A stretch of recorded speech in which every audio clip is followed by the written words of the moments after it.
Army's ultimatum to Sheikh Hasina before she left. This is an inside detail that we are bringing to you right now. Sheikh Hasina, the former Prime Minister of Bangladesh, was given 45 minutes to leave the country.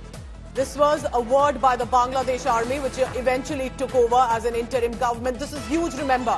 That is why, with an emergency measure, imagine if in that 45 minutes or basically half an hour, she possibly approached India, other countries too.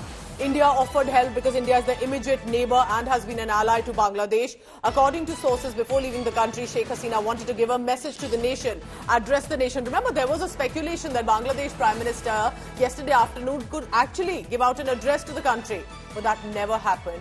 Army did not allow her to do so. Eventually, it was the army chief that addressed. Actually, we were also told that there are two factions possibly within the armed forces as well, one in favor of Sheikh Hasina, but then there are others who are against Sheikh Hasina. So a meeting of the National Security Council of the Army was held around 1 p.m. Bangladesh Army then sent out a message to Sheikh Hasina that if she does not step right now down from the position, she is going to have to leave. We are told that she will not be stopped by the army during the long march of the students that happened as well. In such a situation was fine till the morning, but that is when it started to escalate. 45 minutes for a country's Prime Minister to leave. Shivani Sharma, my colleague, is joining me for the latest on that. Shivani, what are you picking up about specifically future of Sheikh Hasina now? She managed to come to Delhi, at least save her life, otherwise possibly she could have been assassinated there or much worse. But is she going to be here? Is she going to leave? What is the clarity on that? How is India responding? All of that. Take us through, Shivani.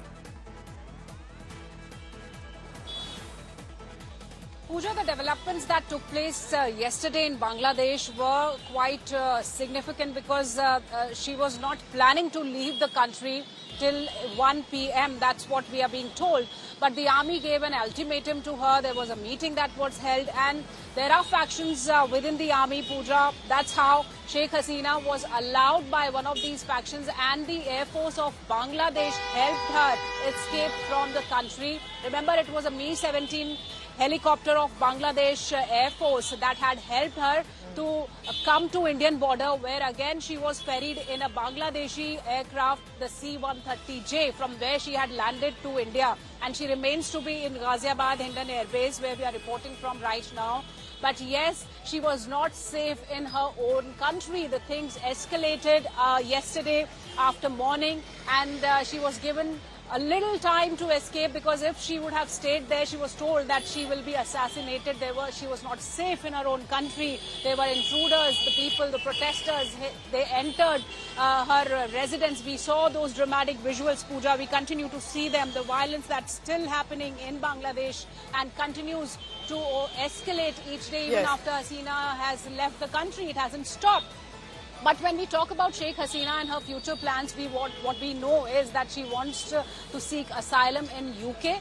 There she wants to join her other family members who are already residing there. But the UK is not prepared, maybe because of the crunch of time, because it was not prepared. If she goes there, she's a former PM. They also need to make arrangements. The situation is not very clear out there too. They have seen a change in regime. So we have to wait that when she gets clearance, but till then she is here, and the PMO is monitoring the whole situation closely, not only regarding Hasina's security in India, but also a safe passage and all the support that India can give her.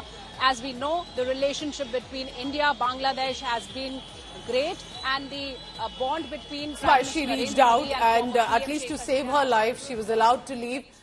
India is first route right now. The stop over that she's taken, it will possibly not be the last one, because she's looking at further asylum as well.